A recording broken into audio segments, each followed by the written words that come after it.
It's time to break down some football. We got to get our mind right. Touchdown, win. From the perspective of guys who played in the NFL. Caught, touchdown! And a guy who had one really great sack in high school. Oh, you're so weak.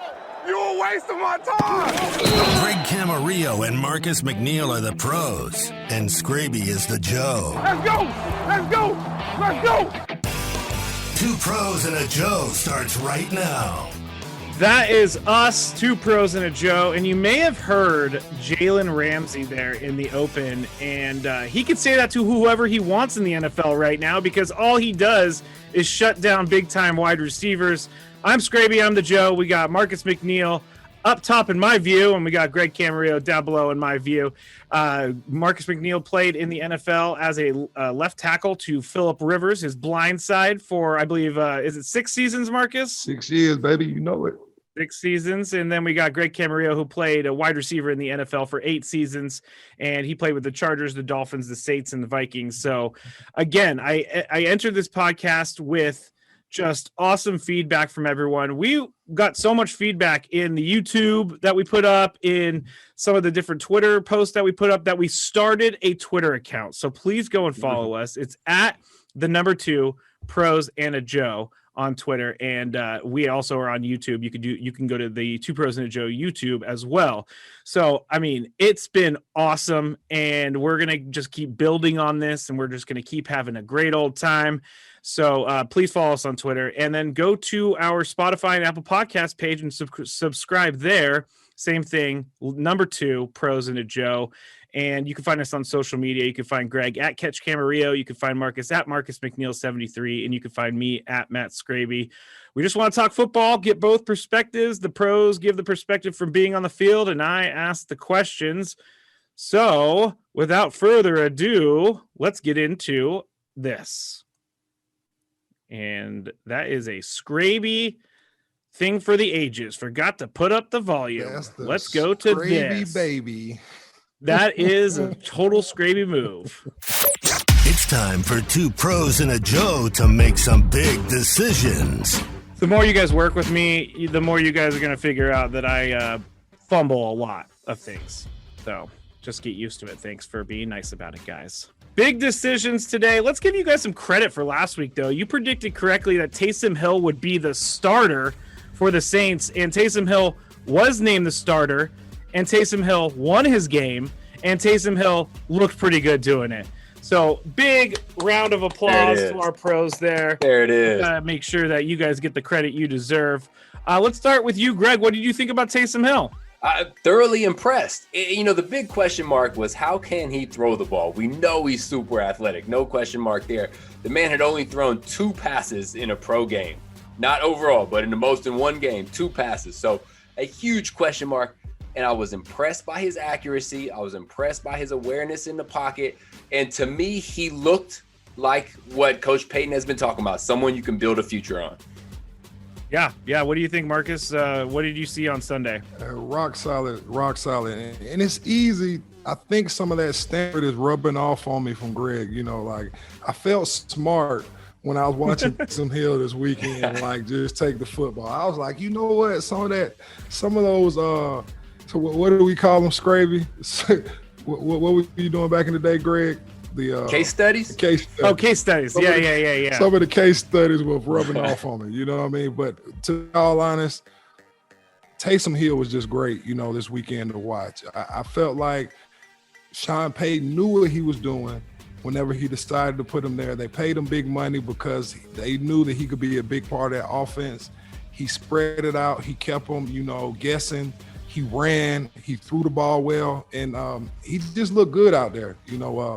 Shout out to Sean Payton for making that move, man. It was a good call.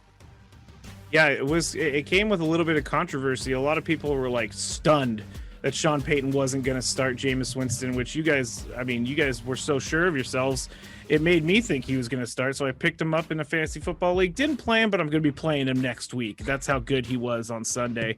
So, again, this is what you get on the podcast. You get the news and the answers before the answers actually come out. So that's what you're going to be doing here. Let me give you one quick answer. Before you take him off the bench on your fantasy roster, the real test in the NFL The first test is when you first play, which you did a great job of. The real test is 2-3 games in, when teams have film on you and they know what you can do well. Can you still do it well? Because they're going to stop those things. Can you adapt and keep playing well? So that'll be the real test for Taysom in the upcoming weeks. So if there's any advice here, don't start him. I would hold off for a little while just in case. Okay. He did play against Falcons. He did play against the Falcons this weekend. Let's not give him the Super Bowl quite yet. I think Sean Payton also put him in a really good spot by game planning around giving Michael Thomas the ball every play. So I think there was like 12 targets on Michael Thomas, something like that, 10 to 12 targets. He had 9 catches. He's looking like he's rounding back in form. So somehow the Saints are able to do this. They've won 7 in a row, and somehow every single year with whoever they've got on the field, they'll make the playoffs, and it's crazy to me. It's just tradition down there in New Orleans. That's a shout out to the GM and coaching staff, because Drew Brees has now missed, I think, 6 games in 2 years, and they're 6-0 in those games that he's missed. Smart enough to pick up Teddy Bridgewater last year, who jumped right in. Smart enough to have Taysom Hill ready to go. That's a great roster building, and that's great coaching. And if Taysom Hill gets hurt or he's not working out, they got another guy who could throw the ball, Jameis Winston. So there's no shortage of options there in New Orleans. Drew Brees was put on the injured reserve, so he will be out for at least 3 games. I read that he had ended up being like 11 rib fractures is what they found, which is insane. It's insane. We talked about it last week. Like, at a certain point, you have to put your life first over your football team's wins, but you got to give them credit for going out there and playing with 11 cracked ribs and fractures and all that stuff. That's it. I think that's a great foresight on the GM and the coaching staff. Like, just to see that, Drew Brees is older. He is on downward his career. We have to have backups that can take that place. They already knew what Taysom Hill can do. You bring in a quarterback, another quarterback behind Taysom Hill that can throw the ball well, that you've seen in Tampa for years in the past. Mm-hmm. So you might as well bring somebody like that in just in case your number one goes. Yeah, great. I mean, great position all around for the Saints. Let's go to our first big decision of the day. It's kind of a somber big decision because rookie quarterback Joe Burrow, the Bengals, not the Bengals, not the Bengals. It's the Bengals. I've been told many times in my radio. Seems like that bothers you, Skraby. Well, I've been told so many times in my radio career I'm pronouncing it wrong. It's like everybody says the Bengals. Like who literally says Cincinnati Bengals? Bengals. No one. No one. Anyway, Joe Burrow looking like he was going to be a superstar this year. He is good. He is a superstar. He tore his ACL, his MCL, and other parts of his knee. Recovery time is said to be around 9 to 12 months. So that puts him at being able to come back and play around now, which would be week 12 of 2021. So the big decision here, and it's a costly one for the Bengals because they're going to have to possibly be without their rookie franchise quarterback here for the next season. Marcus, we're going to start with you. Do you decide to sit out Joe Burrow in all of 2021 or wait and see how his rehab goes and don't make any set plans yet? I wouldn't make any set plans yet. The rehab of the knee is different for everybody, depending on how the surgery goes, how well he heals, the time to get back can actually be a lot less than expected. These aren't the same knee surgeries you have back in the 90s and the early 80s where they're cutting open the whole front side of your knee. True. They're literally going in, with laser precision and fixing your knee. So if the surgery goes well, he can rehab it well. He might be able to get back depending on what the season is looking like for them midway through the year. I say you go out and get you a quarterback that you have seen play, who can get you through that first half of the year. You get Joe Burrow back from rehab, how well the knee is doing. You guys are making a playoff push maybe in the middle of the year. He looks that good. Maybe you fit him back in. If you don't want to mess up the rest of the year, you could just smile and bring him in the next season. Yeah, it's unfortunately the decision that the Cincinnati Bengals are going to have to make. But what do you think, Greg? Do you decide to sit him all out in all of 2021 or you wait and see? The first thing you do is you have to get a quarterback to start the year. You cannot go into this season saying week 1, Joe Burrow is going to be our quarterback, because for the 52 other guys on the roster, you're basically telling us we're not going to win. You need to have a starting quarterback, and it has to be a veteran quarterback that is going to be okay being replaced 2/3 of the way through the year. That could be like somebody like Jameis Winston, but it has to be somebody that gives you a chance to win, because otherwise you're just lying to me as a coach. Don't tell me we're going out there to win if you're not putting somebody out there. Their current quarterback, Ryan Finley, if you were to tell me, hey, I want to sign you as a free agent, Ryan Finley's going to be our quarterback, man, I'm signing somewhere else. I'm out. Out of there. I'm not even taking a chance on Ryan Finley. No chance whatsoever. So go get yourself a quarterback, and then like Big Mac said, if he's ready 2/3 of the way through the season and your team is in a position to make a push, put him in. If he's ready and your team is clearly out of the playoffs, then let's pretend like his rehab's behind, whether it is or not, and then hold him out for the year. If you're someone like A.J. Green, a veteran wide receiver, what do you do? Are you trying to get out of Cincinnati now? Because now you're pretty much looking at another rebuilding year in 2021. And if I'm A.J. Green, I know that my age is not on my side. So are you possibly working with your agent or working with the team to try to get moved somewhere else? Unless they're bringing me huge bucks. So, AJ Green's going to be a free agent. And unless you're going to pay me massive amounts of money, I'm going to go somewhere with a stable quarterback situation. Because, as a receiver, I don't want to have Jameis Winston, as an example, come into town and then have to relearn a young quarterback again. I want to either go where I can be used the most or paid the most. What do you think, Marcus? If you're AJ Green, are you out in Cincinnati? Is this your last year? I think you have to go somewhere where you can try and win now. At this point in AJ Green's career, you already had the Pro Bowl. You've been an All-Pro, probably a Hall of Fame career, one of the best receivers while he's been in the league. I've seen him make countless acrobatic catches, juggling the ball. Like, the guy could do it all, especially in his prime. So he's had a great career. At this point in time, you're probably thinking more about championships. Probably going somewhere where you can get the most money. Put some more bucks away. Put that bag up a little bit more and try and win a championship. You have teams like Baltimore, who need some extra offense right now, who can use another big time receiver to spread the ball out with Lamar, and I think he can get done. So at this point in the career, I'm looking for a Super Bowl. This is a question for our offensive lineman on the show. If you're a guy because Joe Burrow, you would have protected him if you were playing on his team as a left tackle. When that happens, when some injury happens like that, do you feel bad? Like, what goes through the player's mind directly after something like that? That's immediately what I thought of. I wanted to ask you, how do you feel when you see your quarterback going off the field knowing that you were protecting him? I think that's heart-wrenching. That guy's the general in the huddle. We all know that when the offense going, the quarterback is that guy who's leading that offense. So to see your general be, carried off the field in battle, it's going to take a little wind of those sails. I can't lie to you. But you try and bounce back. One thing about offensive linemen, we're going to try and stay resilient. So us, the group of the five of us, will try and put it on our back to hopefully take the new quarterback even more, maybe push a little bit harder in the run game so that we take some of that pressure off the quarterback coming in, having to throw the ball some more. But to be honest, it does take a little bit out of you, especially when you see your leader going. Yeah, I would think so. I mean, Greg, do you feel the same way? It's just got to be in the back of your head. Fortunately, as a receiver, we're not really in that position, but it's got to be in the back of your head. Like, I just missed this block, and now dude's leg exploded. Like, it's just, they always say go to the next play, but that's gotta weigh in your mind.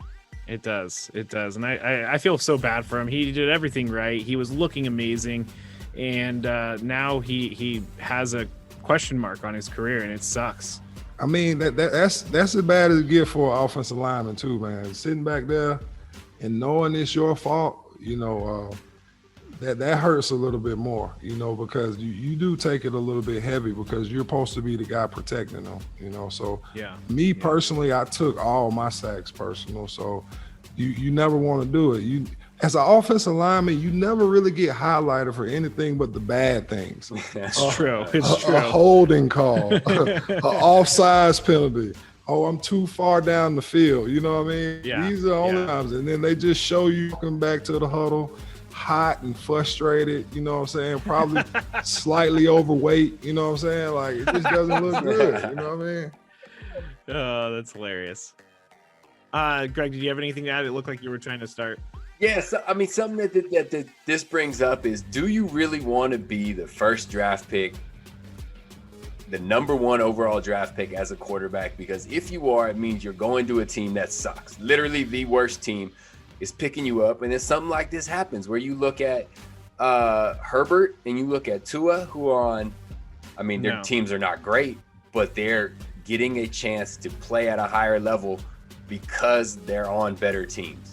Yeah, we'll talk about them a little bit more in a second, but go ahead. I mean, you lose a lot of money not being first, but for the longevity of your career, I think there's a big benefit to not being the number 1 overall pick as a quarterback. Unless you're going to a bad team who has had a lot of first round picks, right? Like, look at a team like the Miami Dolphins, you know, who are always picking in the top 10.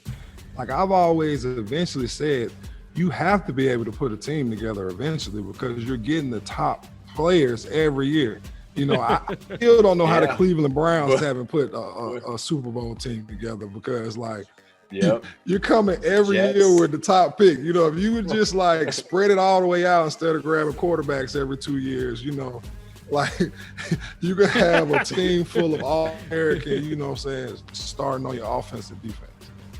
That's true. And now with the way the contracts are done with quarterbacks and high draft picks, Joe Burrow wasn't going to really make any good money until his 5th year when they really start making millions upon millions. So it's not going to affect Joe Burrow's current contract. Is that correct? Like, he already has that set in stone, but going forward, you got to be a little worried and concerned just a little bit if I'm Joe Burrow about my future. Absolutely. Especially my money. You already hurt once. You're not going to play a full season next year. Mess around and get hurt one more time, and you're getting labeled as a guy that's injury prone. And they're not going to pay you these gigantic bucks if you're injury prone. I always felt like, yeah. I always felt like we're going to get to him in a second. I always felt like when Alex Smith was taken first overall with 49ers, by the way, I'm wearing my 49ers shirt today. So when he was taken first overall, with the 49ers, I felt like his career started so poorly because he was on such a terrible team. Yeah. And then it just follows you around. Everybody labeled him as a bust. And now when he goes to different teams with talented players, he could show that he could play, but still always in the back of everybody's head is that Alex Smith was that bust. Yep. And that's the problem. Being drafted number 1, you're going to the worst team. And oftentimes that's a bad situation as a quarterback. Very bad situation. Now to that quarterback that Marcus was just talking about, and it's Carson Wentz in the Eagles. He is struggling mightily at the quarterback position.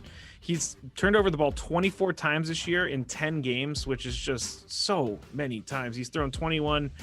He hasn't thrown 21 interceptions. I did the research earlier and now I forgot, but he's thrown a lot of interceptions and he's fumbled a lot this year. So what do you do with Carson Wentz? Because the Eagles drafted Jalen Hurts out of Oklahoma in the draft last year. So they have him sitting behind Carson Wentz. And that was seen as a draft pick to kind of push him towards being a little bit better and kind of bringing some competition into camp and into practice. But he has a huge contract. He signed a 4-year, $128 million contract with the Eagles.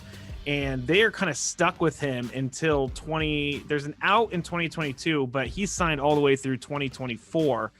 So I don't know. What do you guys think? Whoever has the strongest feelings can go first, but what do you do with Carson Wentz at quarterback for the Eagles? You play him and you keep playing him. You have no choice. You've paid him so much money and he's going to be such a cap hit for the next several years that you have to play him as your starting quarterback. And he has played horrendously. Everybody on their team is playing horrendously. I never want to throw receivers under the bus, but their receivers suck. And they just bad. They're bad as a team. So what you do, you keep Carson Wentz as your starting quarterback and you go get him some help. Man, I like Jalen Hurts so much. I want to see him play. You know, I hate the fact that, like, Carson just continues to get to stink it up just because you get money. You know, like you say, If 2022 you can get out of here, man, I'm trying to get you out of here as soon as possible. To be honest, I think right now you keep him on the field because if he does kind of make a little run, if he does put a spurt together when he's winning a few games, maybe I will and I deal him. Like maybe that can happen for me because right now I think they're looking into the future. He hasn't shown much, as far as being a leader team. And to me, wins is what it is. All that's going to resonate to wins. If you're a good leader, if you're a great quarterback, you're going to find a way to make your team win. Greg is right. Their wide receivers aren't really helping them out much, at the same time. But if I'm paying you almost a sixth of my cap, you know what I'm saying? I need you to come with your big boy pants on and make this offense move because that's the type of money we gave you. We didn't give you mediocre quarterback money. We gave you top tier elite quarterback money. And I think it's just sad that he's playing like that right now because I want to see a quarterback get paid that much money, lighten it up, especially for a fan base like Philly. Come on, man. They want to see it. They want. Oh man, they've probably been calling for him to be benched since like game number 2 of like his rookie year. There was just such a love for him coming out of college and when he stepped onto the NFL scene, and then he got injured and against the Rams, and Nick Foles goes and wins the Super Bowl, and it kind of seems like that's just kind of the legacy Carson Wentz is gonna have, and I feel bad for him because he doesn't deserve to always be compared to Nick Foles, but he's always going to be compared to Nick Foles. The way Tua is playing right now, I think Jalen Hurts can bring a little bit of extra spunk to that team. I mean, see what he got. You know what I mean? That's me. That's me. I want to see the best players play all the time. I don't care about the numbers. I'm trying to get the dub. They're still in it in the NFC East too, which is crazy. They are still in it. It's like I don't know if that's a good thing. Everybody's getting passed around in the NFC East, first place, right? I know. It's very strange how that. I think they're 3-6-1 and they're leading the division, which is so gross in so many ways. Like you said, everybody's in it. Even the Giants, who no one thought was going to win more than 2 games, they have a 3-7 record, and they're looking to make the playoffs, which is just insane to me. But a little bit of a side convo. Do you guys believe like small school quarterbacks can produce first-round picks? Like Carson Wentz went to North Dakota State, and he came out strong. He had all the, as they call them, the measurables, but he never really played against that high level of college teams. Like I know, Greg, you're in the Pac-12. Marcus, you're in the SEC. You guys played against the best of the best every single week, and Carson Wentz was playing against Division I AA schools. What do you guys think? Do you think small school quarterbacks can be great quarterbacks in the NFL? I'm looking at a list of small school quarterbacks, Skraby, and your boy pops up as the number 2, Jimmy Garoppolo. Jimmy G. He went to like what, Northern Illinois or something? Eastern Illinois. So I mean, Illinois. Just the kind of guys we're talking about: Carson Wentz, Jimmy G, Joe Flacco, Ryan Fitzmagic, Tony Romo, another Eastern Illinois guy. So to me, Skraby, it is, you have to. And this is almost the same for any quarterback, but you got to end up in the right situation with someone that's going to develop you, because there are big differences between playing at North Dakota State, even though they're a powerhouse at the FBS level. They are, yeah. There is a huge difference in what you're going to see, the accuracy of the throws you need to make. But if you end up, we're looking at the Buffalo Bills quarterback, Josh Allen was at Wyoming, correct? Yes. And he was knocked on accuracy. But who is he throwing the ball to? We have no idea. We clearly not NFL guys, but he ended up in a situation where he had a great coaching staff that's developing him. They got him some receivers around him. So I believe that it's just going to take a little longer for a small school quarterback, but with the right support, they can make that leap and be fine in the NFL. I'm definitely going to I would rather my quarterback be from a big school. Greg, I agree with you 100%. Playing in some of those schools and those arenas, you get that feel of that big game early on. You have tougher competition, so you're seeing NFL caliber talent on week in and week out. It might not be all 11 going, but in these type of divisions that we're playing in, when you're talking about the top tier, you're going to see 2 or 3, NFL type caliber athletes on the team. So that makes a difference. And then when you're lined up against a team like Alabama, Georgia, Florida, I can name a lot of them in the SEC. Like, a lot of these guys just end up in the NFL. So I think it makes it easier of a transition from a speed aspect, going from a larger school to, the NFL. But sometimes you just have quarterbacks who can just play, and you guys just gave a great list of them. And I could think of some like, Byron Leftwich and what's my boy, a lot of other quarterbacks too that came out early on who just were players, and when they get on the next level, they step up and they get a shot, and they're going to make it happen. Yeah, it's interesting how people sometimes, I feel like GMs try to outsmart the room, and it ends up hurting them because they want to be the guy who, found Carson Wentz, found that diamond in the rough, and it's not working out for them right now. So we'll see what happens with Carson Wentz. We'll see what happens with Jalen Hurts. We'll see what happens with the crappy Eagles, and we'll see if they make a playoff spot. Now, this big decision might be the biggest one we've ever done. We are going to pick our top 3 Thanksgiving sides. Yeah. And All right. I will just go first real quick. And my sides are the mashed potatoes is number 1. Smooth or chunky? Do you like them like nice Chunky. and smooth? Give me the chunky. Good. That's why we're friends. Oh, I got so crazy right there. Give me the chunky. So we got chunky mashed potatoes. We got this thing in my family called kugela. It's a Lithuanian dish. It's like a potato. More potatoes, I guess. I like that. Kugela. It's very good. It's very good. And then my third side, it's not anything you would think. It's the rolls. I love the rolls that come with Thanksgiving. What's in the turkey. kugela, Just give me though? the mashed potatoes, the kugela, and the rolls. So let's go over to. Oh, say no more. It's already like shredded potatoes. It's shredded bacon. potatoes. It's some Yeah. like. It's like cream of mushroom, and you bake it, and then you put it in the fridge. It's so good. Yeah, so those are my 3. What about you, Marcus? Our offensive lineman. That wasn't a fat joke, I promise. What I got a do second you, plate on the like side for your Thanksgiving first and sides? foremost. Like, I don't even think I had. It's just like it's like a smorgasbord going on all at once, But I'm taking the dressing, the macaroni cheese, and the collard greens. I'm from down south. I got to put that on my plate, hit it with the turkey, the ham, and then I'm going to have, a piece of bread on there. Wait for the sweet potato pie to come a little bit later. By then, I'm in a coma for at least 2-3 hours.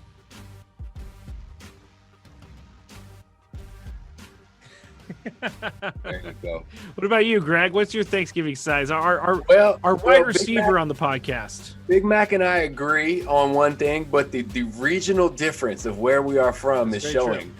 And he calls it dressing. I call it stuffing. And if you're in the South, it's dressing. If you're on the West Coast, I'm pretty sure it's stuffing. Oh, I didn't see. I ain't even know that, Greg. I ain't even know that. Dressing. There you go, man. We're educating beyond football. So I like the stuffing. Hey, Skraby, I'm with you. A good roll. Put a little turkey and a little gravy in there. Make a little sandwich. Outstanding. Y'all cranberry guys. Cranberry, no cranberry. No. You gotta have some gravy. No cranberry. No space for cranberries. Really? You put space there in the for middle. cranberries. There is always space for everything. Exactly. You making Cranberry Island in the middle of everything. I want nothing to do with cranberries. I don't want them on my plate. I don't even want to look at them. I can't stand the candied yams. I'm out. I'm out. Yeah. Not me. Not me. First, I don't know. Are you a cranberry guy, Marcus? You seem very offended by the no cranberry.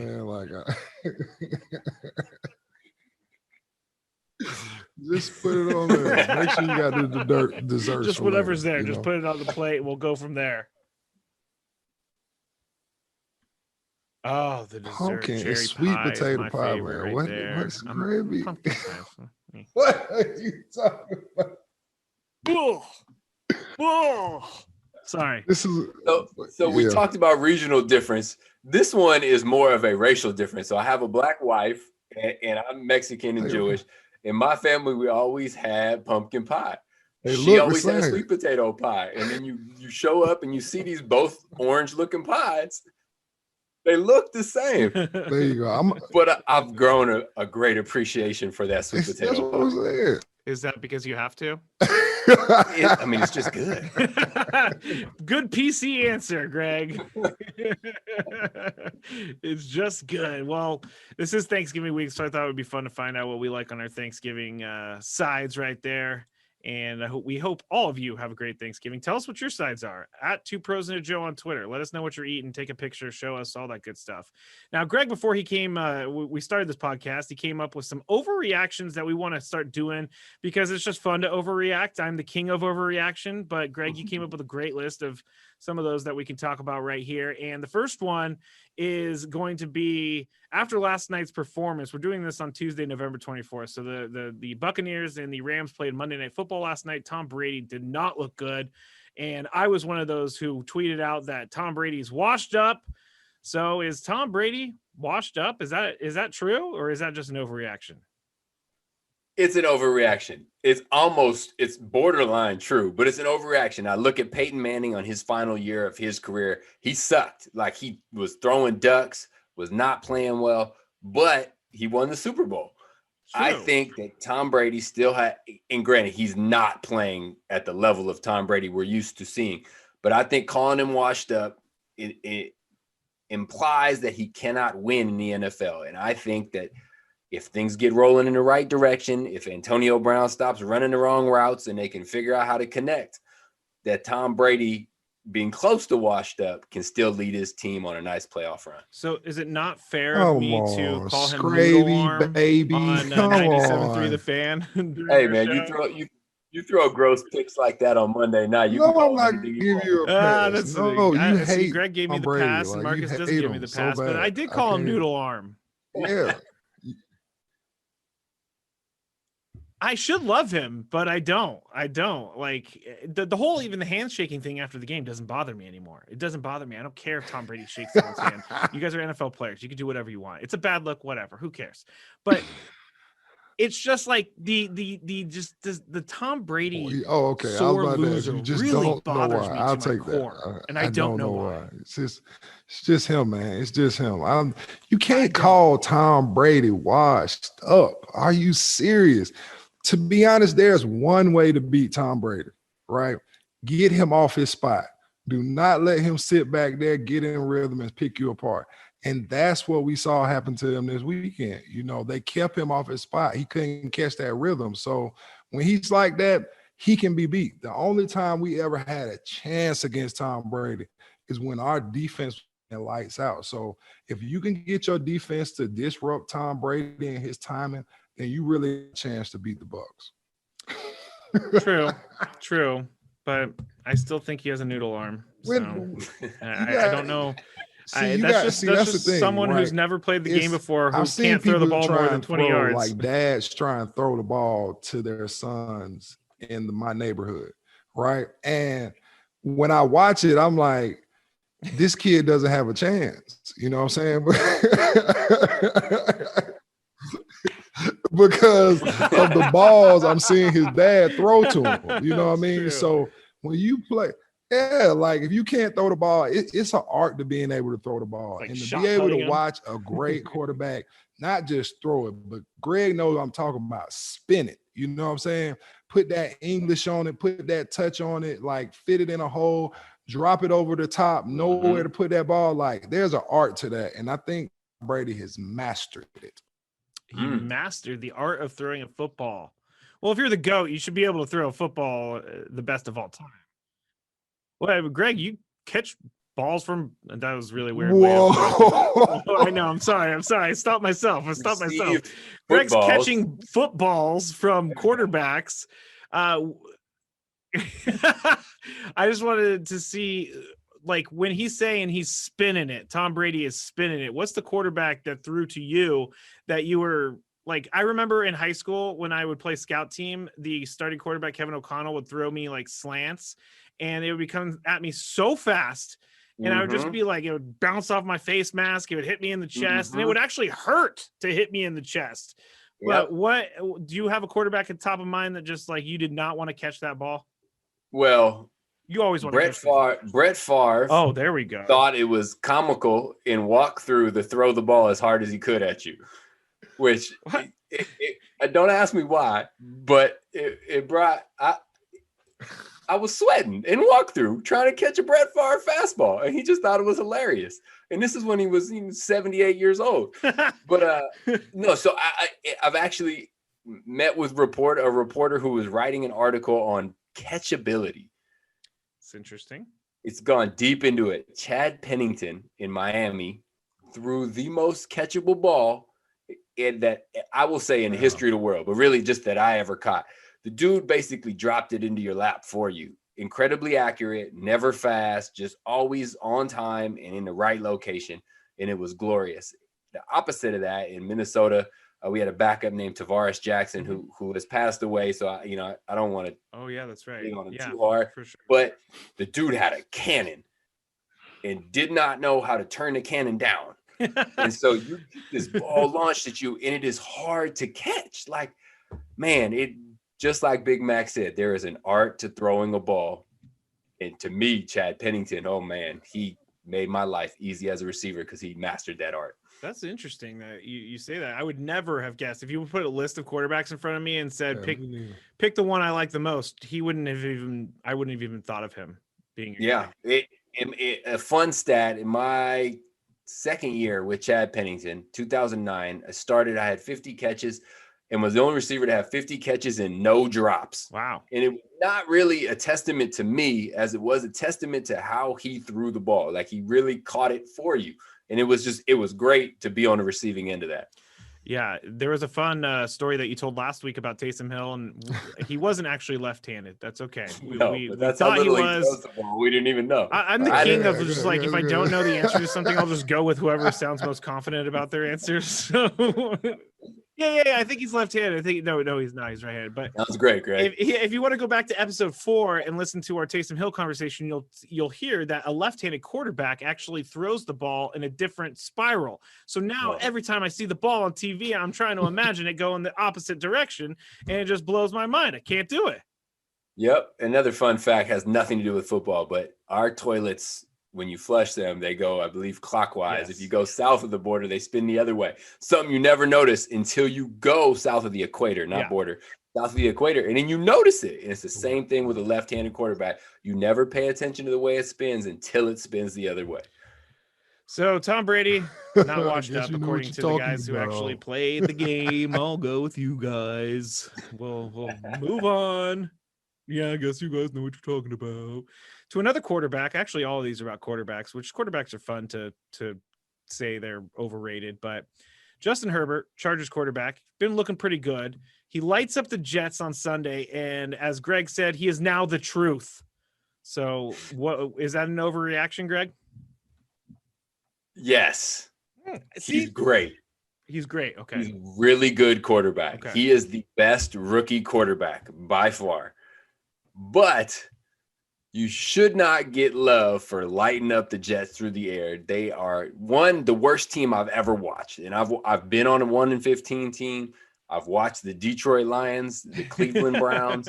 The Jets are the worst team I've ever seen. And a fun graphic came up when they played this week. The experience in their secondary. The most experienced guy had 7 previous starts. Half a season of experience. And so you light them up. Big Mac, Skraby, the dads in Big Mac's neighborhood can light up the Jets defense for at least 300 yards.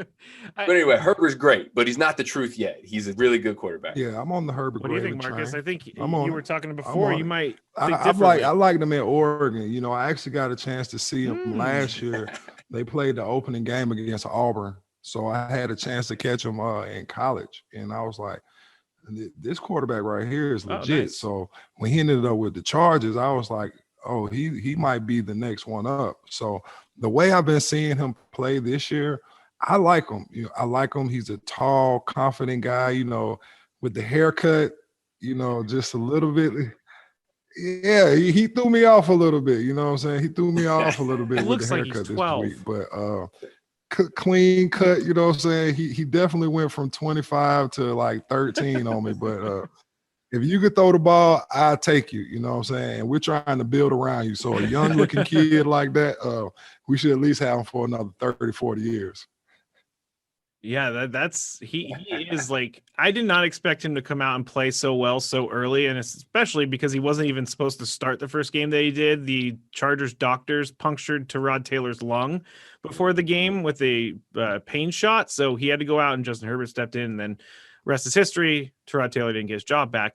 But Justin Herbert, like, one of the things that I didn't even know about him, and you said it just now, Marcus, he's a big dude. He's tall. He's like 6'6", 250. He doesn't look like, I know that Cam is 6'5", 250. You got Carson Wentz, who's like 6'6", 240, 250. But for some reason, when I look at Justin Herbert, I don't see him playing his weight. You know what I mean? Like, I see him playing as a guy who's like 200 pounds, and those other guys are using their weight to gain the extra yards and to run and do quarterback sneaks and all that stuff. So I don't know, maybe I'm just off in that assessment by just looking at him, but it seems like he needs to figure out how to use himself and his size a little bit more in the NFL. He can surprisingly run really well too. The dude moves, and the thing that I like is over the last however many games he started, 6 or 7, he's learned to slide. In the first couple games, he was getting blasted. It was rough. But he's learned to slide, and that is a smart move for your team. That is a smart move for your career, and it shows that he's learning and maturing. Yeah. What do you think, Marcus? I just think that he relies more on his arm, and Greg might know this a little bit more than me playing receiver, but it seems to me some quarterbacks that you have, like, they start off, they know it's their arm, they're going to depend on it. A situation where they can pick up 5 or 10 yards or possibly throw the ball, is some quarterbacks that's just automatically going to run that ball, and then there's the other half quarterbacks that just, they're going to throw it first, and Herbert, he comes off as one of those quarterbacks that just believes in his arm that much more. He knows he can run and can use it. I'm glad he has to slide now, but I think he knows he has a big arm, so that's what plays behind. Yeah, if you have a big arm, it can get you out of many jams back there. You can just throw it down the field. So, Skraby, Big Mac is spot on with that. There's nothing more frustrating than running a great route, being wide open, and seeing that the quarterback had already panicked, put his eyes down, and took off running. That is not going to get you. It's fine if everyone's covered and take off running, but if your play is open and the quarterback already freaked out and took off, that's a bad thing for a quarterback. And it's a great point by Big Mac that Herbert is not doing that right now. Well, look what happened to Tom Brady last night. Chris Godwin took off down the field, put his arm up like, hey, throw it to me. And then Tom Brady threw it to like some guy in the middle of the field. Noodle arm threw it to the middle of the field. He noodled it. He noodled it.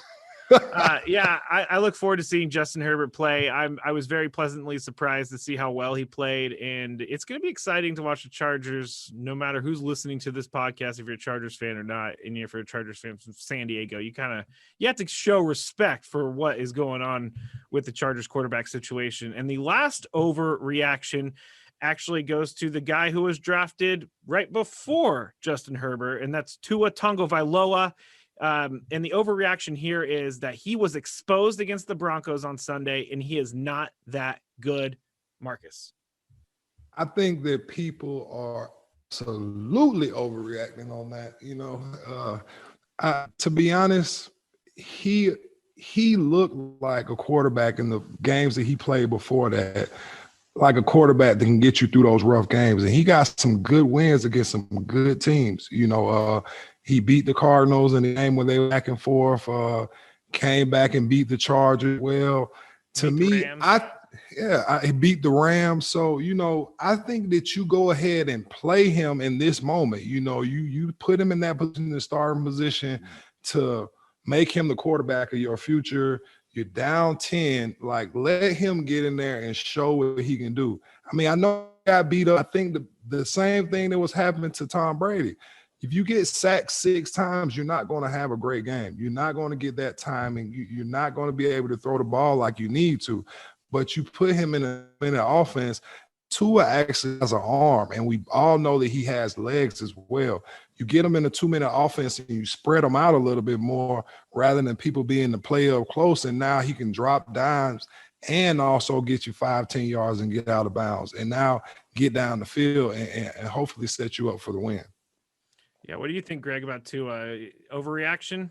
A total overreaction. You can't judge a quarterback off of one game, because if that's the case, even Russell Wilson has stunk it up in games this year. You can't judge a quarterback off of one game.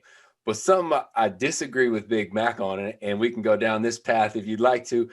I am totally fine with them benching him and putting in Ryan Fitzpatrick. I was just about to bring that up. As a head coach, I always want you to tell me you are making decisions that is the best for our team at this moment. They're one game behind the Bills in the playoff hunt, or in their division at that moment. They needed a spark.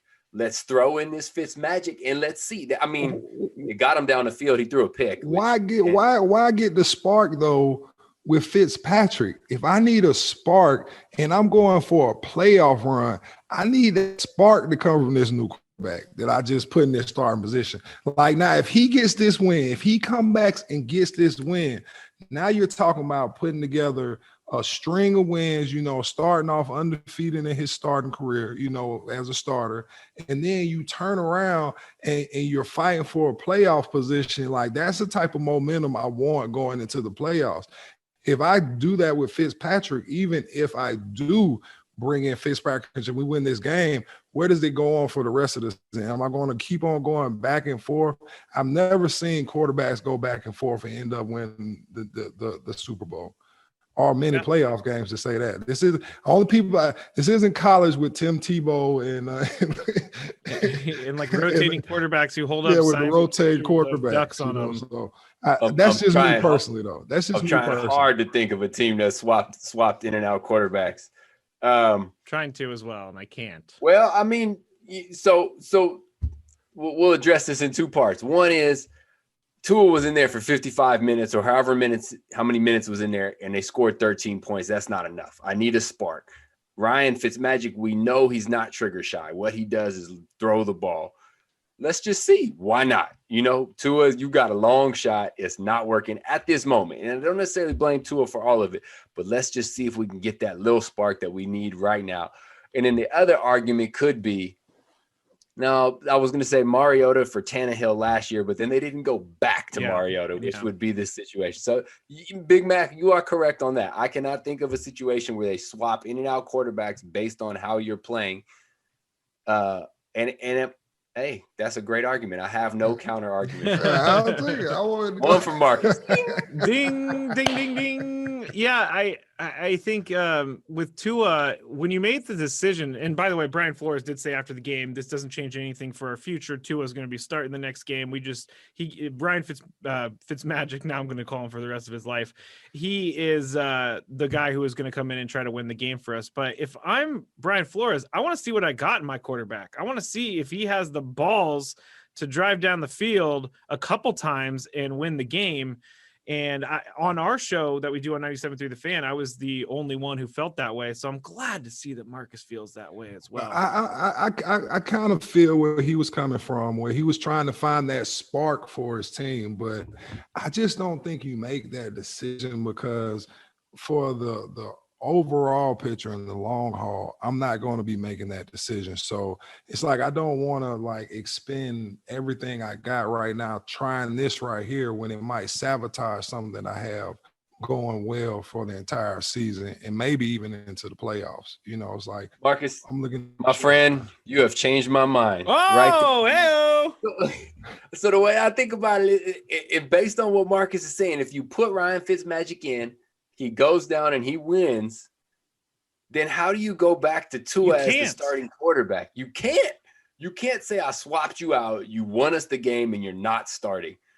So it based on Marcus's evidence, So I like a good, strong case you of need evidence. Padlock tight. You may win that game, but you're not winning any decision made after that. It's short-sighted. Marcus, I'm with you. It's a little short-sighted. It's a little short-sighted. Like we're trying to we're fighting for the playoffs. We're one game back right now. We don't have to cash all the chips in right now, but we have to stay consistent with what we got. Hey, I'm with it. I also, change. Right above Greg's head in the video is my favorite. It's my favorite Dolphins helmet. So I just wanted to say that when we're talking about Tua. It's the older one. It's the older one. It's not the new Dolphin, the sleek Dolphin. It's not that guy. No, it's the old man Dolphin. You like that Dolphin? I do. I like those uniforms a little bit better. I think they wore them 2 weeks ago against the Chargers, and I thought they were way better. But that doesn't matter. We're not talking about uniforms here on Two Pros and a Joe. We're talking football. So that was it for the overreactions segment. Now we're going to move on to some of the other random news of the NFL. And I just wanted to see, because on Thursday, we're going to have 3 NFL games playing on Thanksgiving Day. Have you guys ever done it? Either of you ever played on Thanksgiving Day? No, I don't think. No, we haven't. Definitely. Lucky you.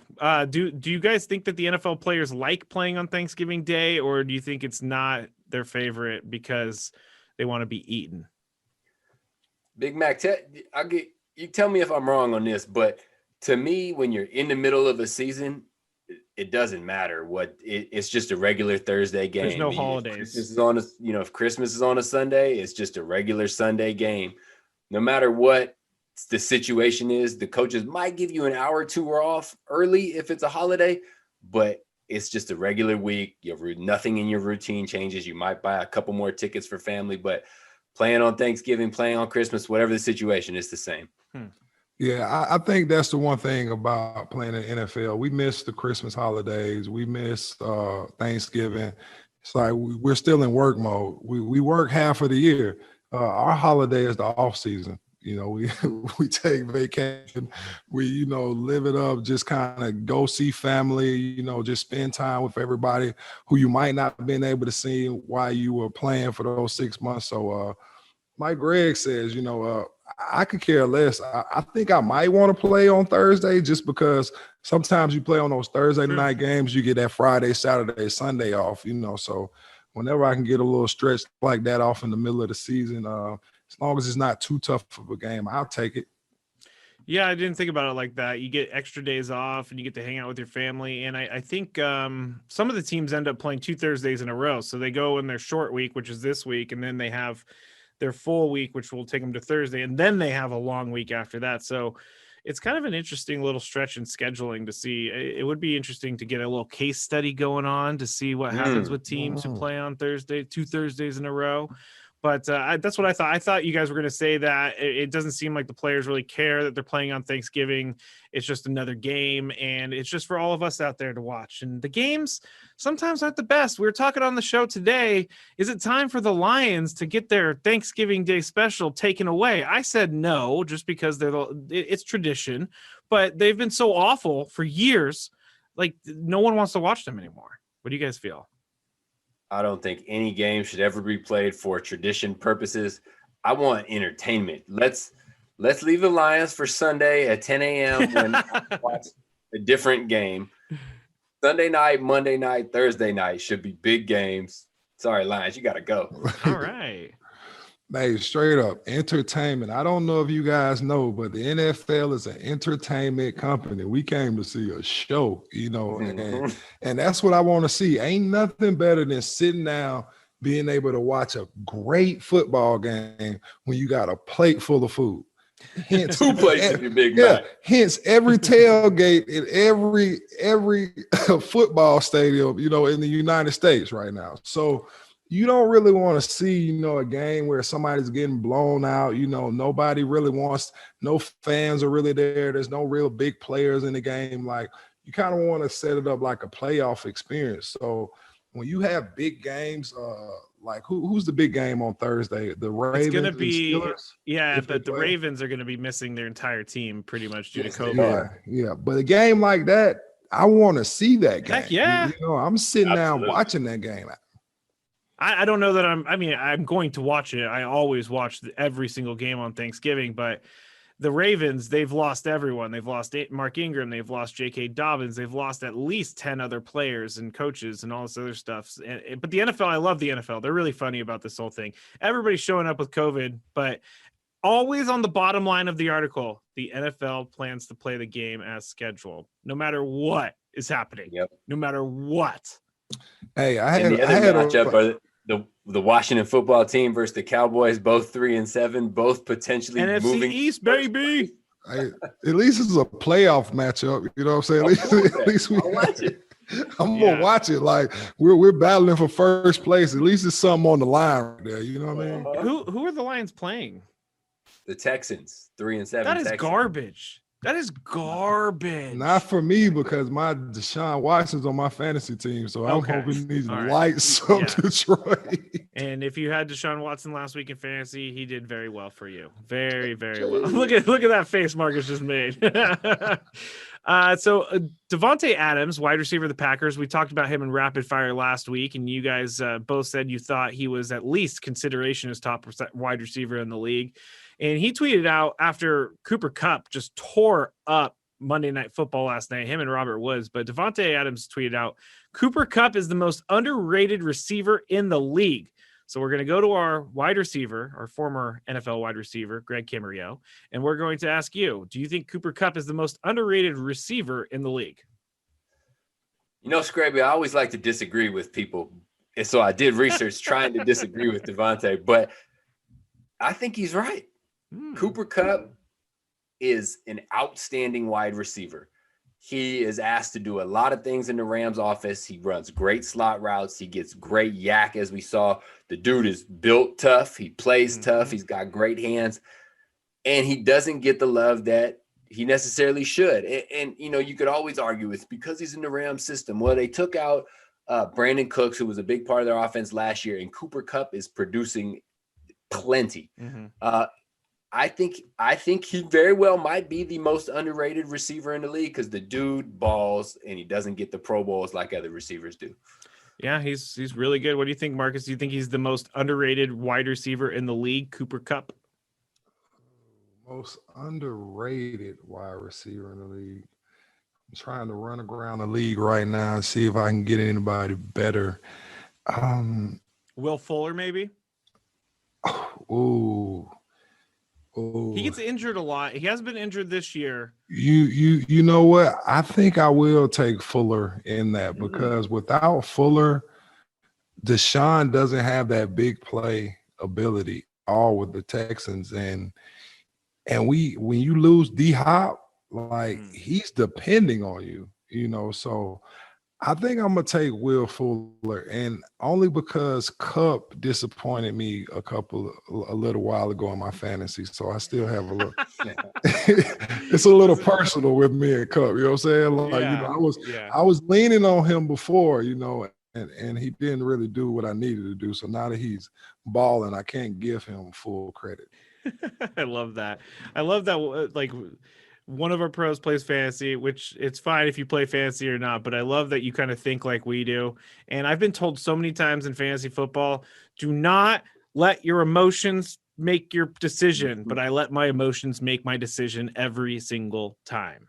But Cooper Kupp, yeah, he's really good. Robert Woods is really good too. We're actually going to get to him in the rapid fire segment.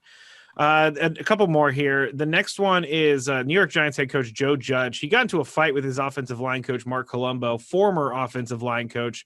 And it was all stemming from an incident. I guess they were all watching film together, and Joe Judge publicly shamed rookie offensive tackle Andrew Thomas. He was picked 4th overall to the Giants in this last draft from Georgia. And sources within the team say that Joe Judge's abrasive, non-apologetic attitude is starting to make the people in the building annoyed. And he tried to bring in an offensive line consultant, and Mark Colombo was not happy with it. They got into a big verbal altercation, and Joe Judge fired him. There were even reports saying that they got into a fist fight. Now, I don't believe that they got into a fist fight because everybody's saying that they didn't get into a fist fight. But because it's dealing with offensive line, we're going to start with you, Marcus. Does a head coach need to be unapologetic like Joe Judge has been in this situation? No, I think you're bringing divisiveness. You have to figure out a way to bring your team together. And whenever you attack the offensive line coach or a player like from the offensive line, like I told you, like that's just adding injury to insult. Like we don't really get any praise. Like don't beat down my guy that I'm trying to build up right now, and then come in and if you're going to bring in somebody else, I would rather you have that conversation with me first, not bring in somebody, has and be like, oh, look, I'm bringing in this guy. Like, let's talk about it so that we can make sure that we keep that cohesiveness in the room. The offensive line room is 5 strong. You can't play with just one. It's not, we don't have just a quarterback. We don't just have the one running back playing. We have 5 guys that run out on that field every time. So whenever you kind of get on one of them, the other 4 are looking at you and they're going to hate you because of that, because that's their brother that you're dogging right now. And then you do that to the offensive line coach, which I guarantee you the offensive line had their coaches back. So now you're just putting a divisiveness on your offensive line. And we all know if you can't control the line of scrimmage in the trenches, you can't really control a game. Period. Yeah. And Daniel Jones is running for his life every play. What do you think, Greg? Do you think that a coach needs to be unapologetic, or should he have handled this a little bit better? He should have handled it better. So a head coach's job is not X's and O's. A head coach's job is to get everybody going in the same direction. Offense, defense, every position, every coach. Your job is to motivate them and get them rolling. Some people may do more, like Sean McVay is an offensive guy. He can do the X's and O's. But your one job is to get everybody pushing towards the same goal. You cannot get your coaching staff, your players in a position where you're going to be confronted with that situation. And that's if you've got a problem with the way your coach is coaching, talk to him on the side, get it figured out. If you can't figure it out, fire him. But you got to figure it out separately. And I think of when I was in Minnesota, Brad Childress, who had just come off several good years of coaching. When I got there, people didn't like him.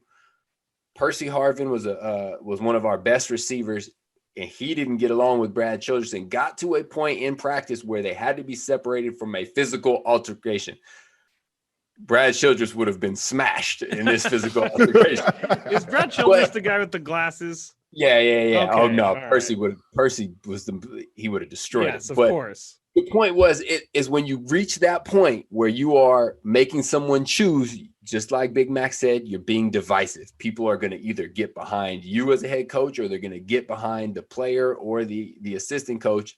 And what that's going to do is take you away from your job of bringing everybody in the same direction. So you don't necessarily have to be publicly apologetic, but you need to figure out the small stuff, because when you create that division, when you create that confrontation, you're taking away from your one job to get everybody working together.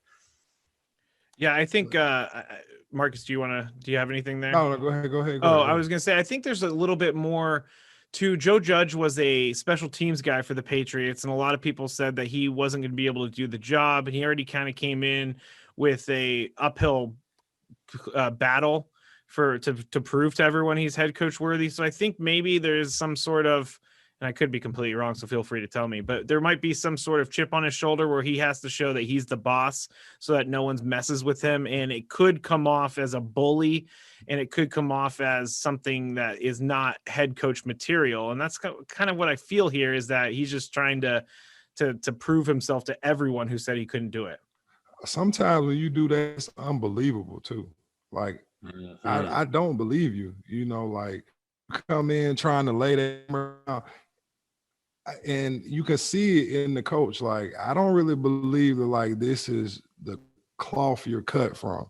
You kind of know when those guys that come down is just as tough as nails. Like, you see it on them from day one, and their demeanor, their mannerisms, and everything else. And that's what people don't realize. Like, as a player, they're looking at you. They can see through, like all the impurities that you might be trying to hide back. So the best thing you can do is be honest, be open so that you can get your team believing and on the same page that you're on. But trying to come in and crack a whip, like, I don't think it works. To be honest, I feel like that was a little bit of the problem that we had with Norv Turner from Marty Schottenheimer. From the year we went 14-2 to when Norv came in. Marty let us be more free and just like men. He knew we were young, we were having fun, and he fed into that. He coached us all up, to teach us how to be men, but he didn't try and put us like on any type of leash or rope, or try and restrain us from just going out there and having fun. When North came in, I think it was a little bit tougher. He was more serious. He was about the X's and O's, and like our team didn't mesh as well at first because North spent so much time with Phillip, that it was like, a bunch of other young guys, because we were such a young team, kind of looking for our coach to lead us in a direction. And I don't really think that we gelled as quickly as we could have because we had such a dynamic team. I really feel like we should have won a lot more. So I don't like when coaches bring separation. I like when coaches kind of learn how to get the best out of both sides of their head coach, the offense and defense, and then have them working together as a team. When you have a team like that, you see those teams winning. When you have the separation anywhere in the locker room, anywhere in the building, it trickles down, and you see it on the field on Sundays with people losing all the time. You're like, why is this organization so bad? Or why is this team not doing as well? And they have these X, Y, and Z players on their team. Skraby, let me adjust my camera as I stand up to give Marcus. Oh, here we go. A standing ovation right there. There he is. Marcus just gave us a dissertation on authentic leadership. Oh, you got Baby Yoda. I meant to say something about Baby Yoda. Nailed it. That was outstanding. I have nothing to add. That was beautiful. Great. I love it. I was going to say something about Mike Singletary, but I always bring it back to the 49ers. Mike Singletary did that thing called the pain, which was like the hill that everybody had to like run up in training camp. And he seemed like he was going to be a great coach, and he never ended up being a great coach. And I feel like it was because he came in with the no nonsense attitude, and he was like, I'm from the 80s. We're going to play like we're from the 80s. And that doesn't work for people anymore. We're not in the 80s. We're in the 2000s. But anyway, another 49er story for another day. Last thing that we want to get to in the random topics is that they announced today the 25 modern era player semifinalists for the Hall of Fame. And there are some new names on the list, and there are some really great names on the list that are new. So we're going to go through, and I just want you guys to say in or out. And we're going to go through all 25 real quick. We're going to start with Eric Allen, San Diego's own Eric Allen. We're just going to go Greg, Marcus, Greg. So Greg, in or out? Damn, Skraby. Some of these guys I know nothing about. Okay, let's just start with the ones that I know, because if I know them, then right. Okay, we'll do that. We'll do that. All right. Well, we'll go with Jared Allen, who played for the Vikings. He was a great defensive player. In or out? And my teammate as well. Oh, there you go. Oh, you talking about this year? He's not in this year. Yeah. Okay. Marcus? Not this year. All right, let's go to, here's a good one. Willie Anderson. No, I'm just kidding. I've never heard of Willie Anderson in my life. What? Willie Anderson is one of the greatest left tackles ever. Well, there we go. That's fine. Why we never heard of University. They need to put his ass on the ballot. Let's go, baby. He's there. He handed the baton off to me. I was out of college and in the NFL. He's a great guy. One of the best left tackles to do it, man. Well, great. I gotta ask this though. How do you judge a left tackle when it comes to the Hall of Fame? If receiver, I look at stats. Running back, I look at stats. Jared Allen, I look at sacks. How do you judge a left tackle after he's done playing?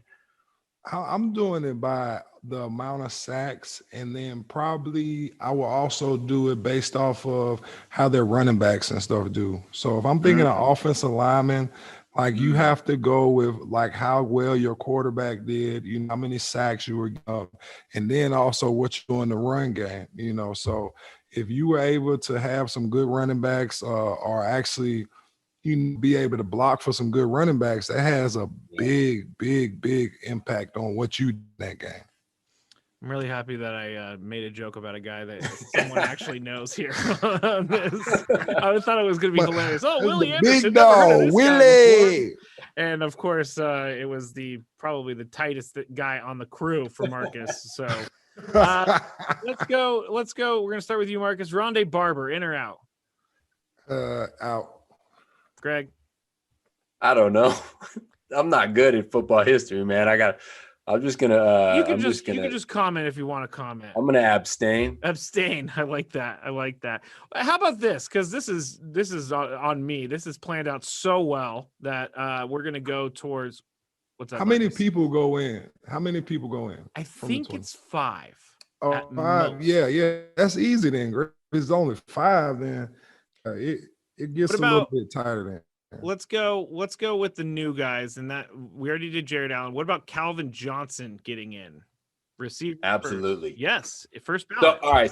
So I'm going to give you my criteria. So, one, you need to have been an all-pro at some point. You should have been the best at your position at some point. And then you should have had some impact on the game that changed the game. Calvin Johnson was that first Megatron-sized receiver. True. And from then, we've had not a lot. We've had several, but he was the first to be this gigantic human being at receiver, and I loved watching him. Yeah, with that amount of athleticism, you're right. Calvin Johnson definitely in there for me.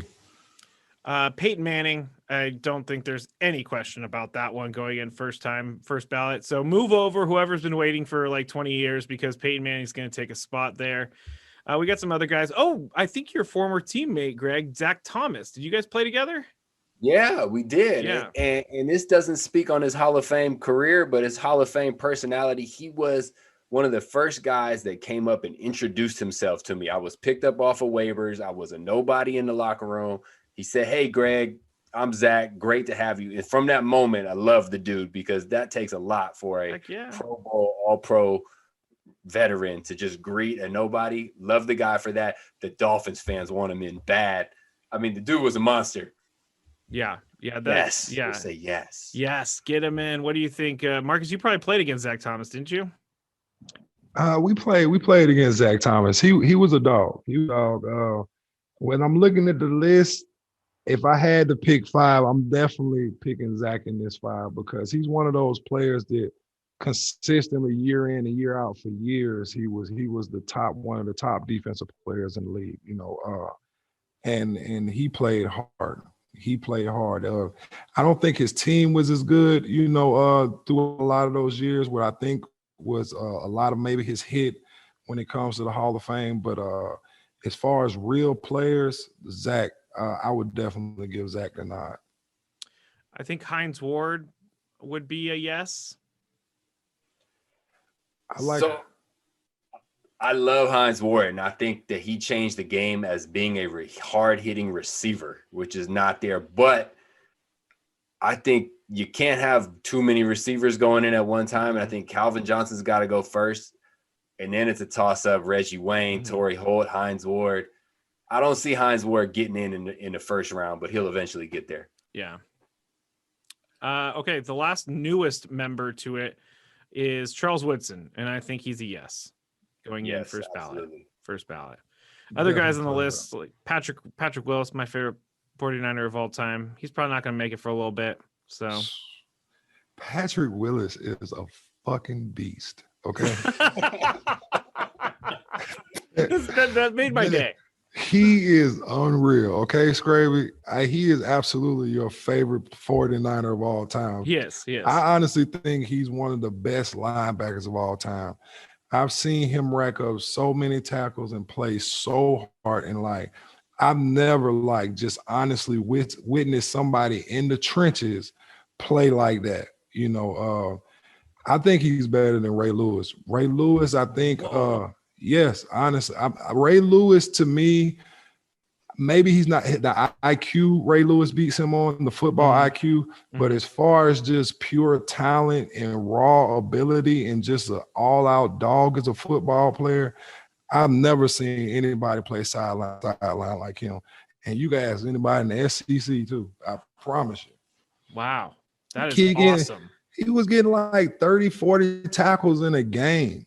come on, like in college, like he's all over the place. Like, you know what I mean? Like, what are you doing? Like, who is this guy? He went to Ole Miss.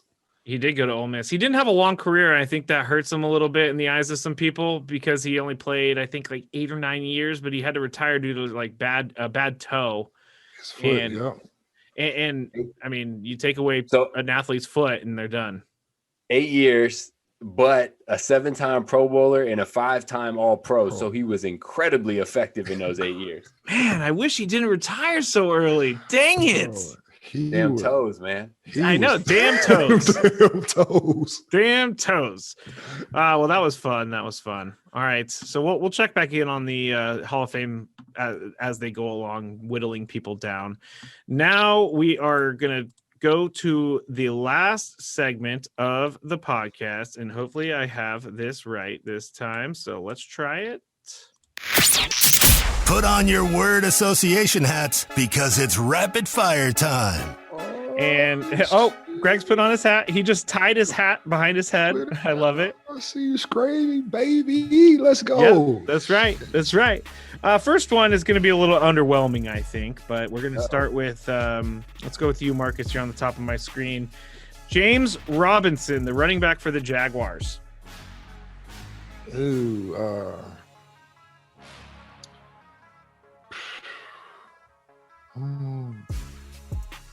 Not there yet. Not there yet. Let's go with that. That's my answer. Not there yet.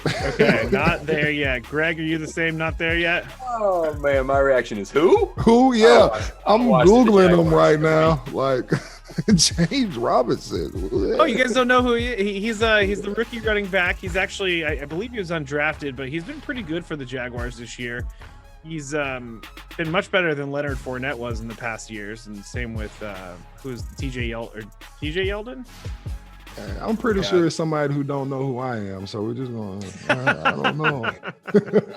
I love that. All right, let's go. Oh, you guys will definitely have a word for this guy, and we'll start with you, Greg. Travis Kelce, The best tight end, not of ever, of right now. Okay. Big baller brand. I don't know. Like he needs he needs the balls dad out there with him, like, because he is amazing on the field. Another one of my fantasy guys, baller. Oh yeah, me too. He's like the only guy you can set and forget. Yeah, say this. It's a week. Come on, I think I might have took him in the first round. He's that good. I know I did too at number 10. I don't like the goatee though. Not a fan of the goatee only. I think, well, all three of us are beard guys, but I thought the goatee was, something that people in the 90s did, but not anymore. Hey, Kelce got a little drip. He got a little sauce to him. He got a little sauce to him. Okay. The man's swaggy, man. Let him try some things out. It's gonna work out for him. He can do whatever he wants as long as he keeps scoring 20 points on the fantasy squad. We're going back to you, Marcus, and we talked about him a little bit earlier, but he had a great night last night on Monday Night Football. Robert Woods. Stay consistent. He had a big game last night. I think that was one of the nights that he got the targets. We know that Jared Goff was slinging that ball around. I just want to see him get the ball some more, especially if he can have an output like he did yesterday. What do you think, Greg? Robert Woods? Maximized. They are getting the absolute maximum out of Robert Woods, and it clearly he has a high ceiling, but they are using him to perfection. I like that word, maximized. The guy's running crossing routes for the next defense coming up. Robert Woods is running across the field, but he gets open every single time. It's outstanding. Yeah, that was interesting last night how him and Cooper Kupp were both open, even though the Tampa Bay defense knew exactly what was coming every single time. Every single time. Greg, you're up here. John Harbaugh, head coach of the Ravens. Oh, he went a low blow with this. Went a little weird. Yeah, a little pregame altercation and then not shaking the hand of Vrabel. Yeah. I mean, he's done an amazing job as a coach, but I didn't like that. So I'm going to go with a low blow. Low blow. I like that. What do you think, Marcus? John Harbaugh. Instigator. I think Oh. he got in there and he was ready to mix it up a little bit. I think he tried to get the guys fired up, but it backfired on him. You know what I'm saying? Sometimes I want to poke that bear, and I think they poked him. Yeah, John Harbaugh feels like it seems like he feels like he's on the hot seat, but he's not on the hot seat because he's not going to get fired. So Not at all. it just kind of seems a little weird, his attitude, because he's always been the sane one out of him and Jim. Jim's always been the crazy one. John's always been the level-headed one, and John became Jim on Sunday for a second. So Nailed it. Well done, Skraby. thank you. Marcus, you're up next. Matt Stafford.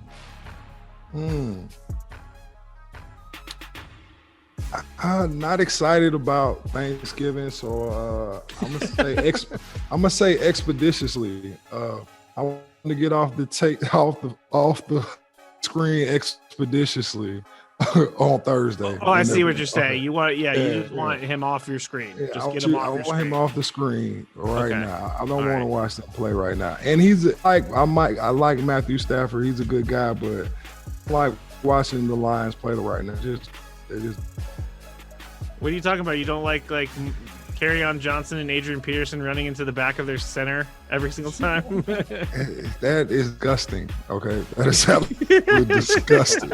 It's just every time, boom, 1 yard gain.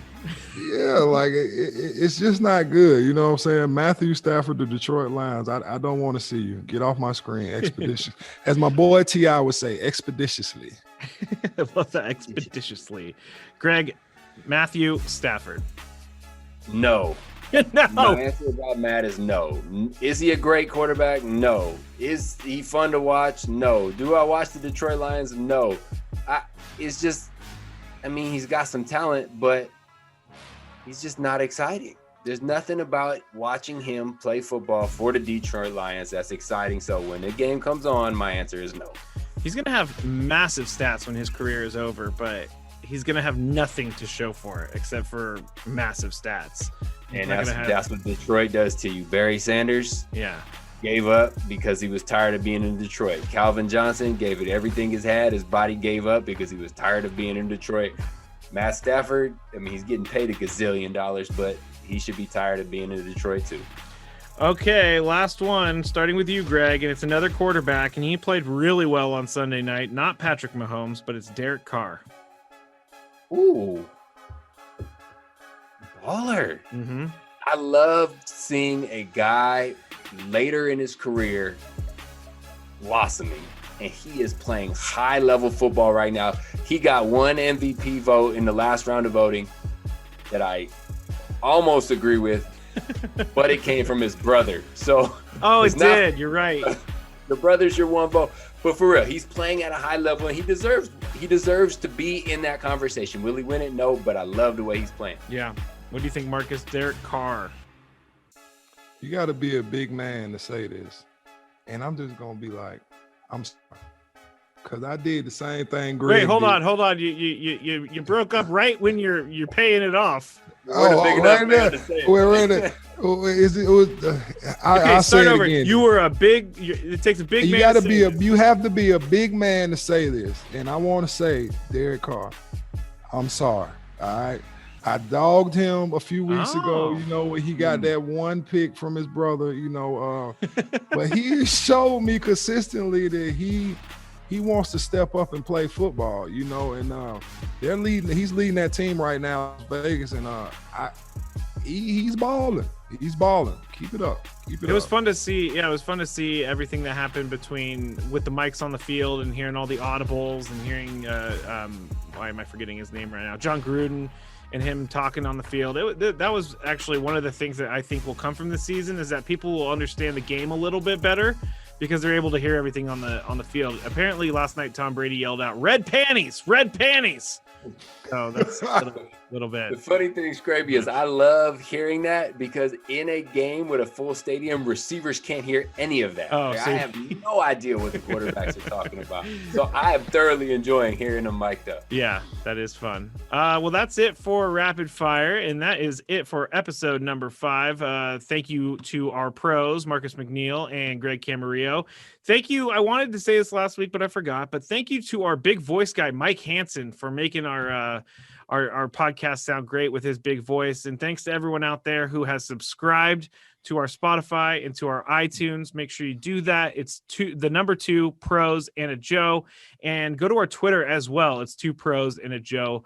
We're going to start doing some cool things on Twitter, but make sure you follow us. Make sure you help us get to where we want to go. We want to take you with us. You're part of us. That's the whole thing of 2 pros and a Joe. And we're going to try to do some cool things with fans coming up here in the next few weeks. We are not going to be doing a podcast next Tuesday, but we will pick back up on December 8th.